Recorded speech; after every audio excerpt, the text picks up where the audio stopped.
Hey guys, welcome back to Coach Hall Writes. Today's video is actually an AP Lit FAQ, and today we're going to be talking about the difference between subject and theme. Let's start by talking about the subject. So the subject can be called a few different things. Some teachers might call it a thematic idea, a thematic concept, or even a thematic topic.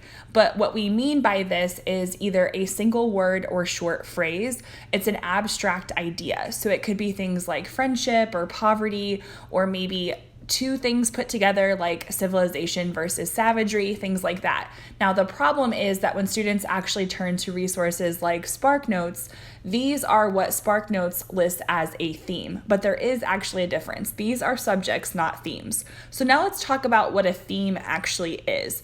A theme, or maybe a thematic statement or message, as it's sometimes called, is going to be a universal truth. And so it's going to be written more like a sentence or a complete thought. Understanding the theme helps you understand the meaning of the work as a whole. Now, when you might have been in younger grades, chances are you might have said that the theme was to be nice, or maybe that the theme was that the grass is always greener on the other side. And while this might work for lower grades, it's not appropriate for high school English classes. You want to avoid that type of language. You also want to avoid language that is absolute. So words like always, never, or everyone.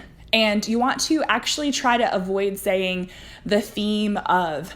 So it's kind of like in AP Lang, if you took that class, when you're writing a thesis about rhetorical choices, you don't actually need to use the phrase rhetorical choices.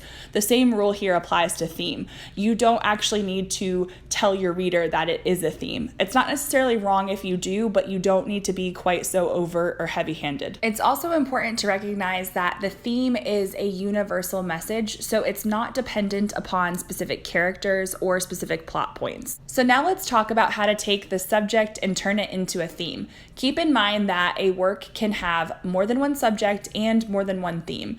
And so what you need to do is first identify the subject. So let's look at this example from Death of a Salesman. So the subject could be the American dream or sacrifice, but now we need to actually turn that into a message or a universal truth.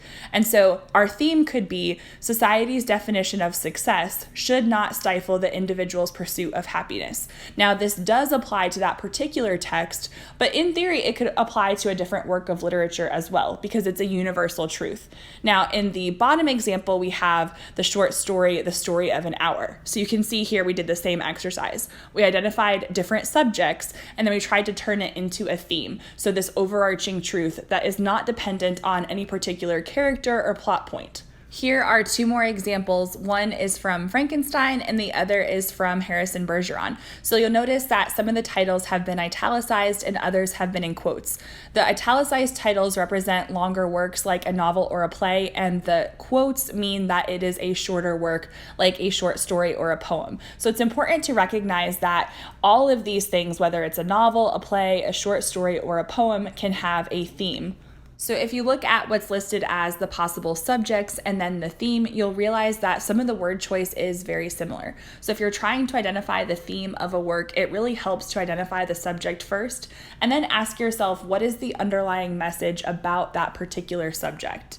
Here are two final examples of how to take a subject and turn it into a theme. So for the top example, we're looking at the play, The Tragedy of Julius Caesar by William Shakespeare. And you'll notice that we listed 4 different subjects. We've got loyalty, friendship, nobility, and revenge. From there, we're able to take those single words and turn it into a theme. So I actually listed 2 different examples for you guys. So you're welcome to pause this video now if you want to read these examples. And in the bottom example, we've got Les Mis, which is one of my favorite works of literature. And for this one, we're looking at subjects like crime and poverty. But remember, those are the subject. The theme is listed below as a complete thought.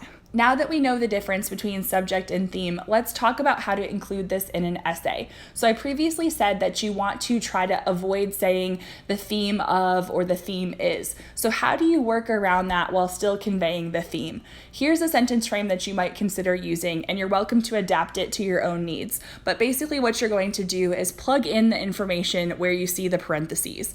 There's an example on the bottom that might help you as well. For this Lord of the Flies example, the subject is the idea of civilization versus savagery. But as far as theme, we've got this idea that it causes people to forget social norms and traditions, leading them to sometimes commit heinous crimes. So we've got both the subject and the theme worked into this sentence. Thank you guys so much for watching. If you found the examples in this video helpful, please do me a huge favor and give the video a thumbs up. And also don't forget to subscribe with your notifications turned on so you don't miss any future content. Until next time, guys, happy writing!